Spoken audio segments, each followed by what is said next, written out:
ಗೌಡರು ನೋಡಿದ ನಾಟಕ.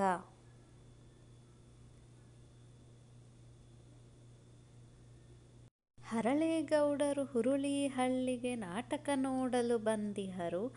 ಕಂಬಳಿ ಸುತ್ತಿ ಕಂಕುಳಲೊತ್ತಿ ತಮ್ಮೊಡನದನು ತಂದಿಹರು. ನಾಟಕವಿನ್ನೂ ತಡವೆಂದರಿತು ಮನದಲ್ಲಿ ತುಂಬ ನೊಂದಿಹರು. ರಂಗದ ಮುಂದೆ ಕಣ್ಣನು ಬಿಡುತ್ತ ಬೇಸರದಿಂದ ನಿಂದಿಹರು.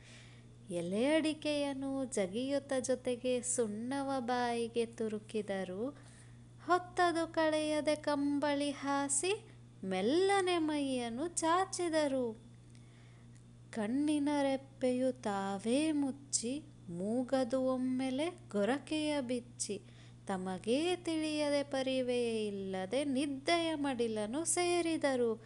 ಎಚ್ಚರವಾಯಿತು ಸರಿ ಹೊತ್ತಿನಲ್ಲಿ, ಸುತ್ತಲೂ ಮುತ್ತಲೂ ಬರಿದೇ ಬಯಲು.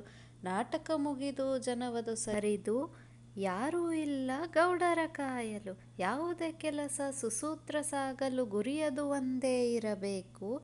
ಒಂದೇ ನಿಮಿಷ ತಡೆಯಿರಿ ಎಂದರೆ ತಪ್ಪದೆ ದಂಡವ ತೆರಬೇಕು.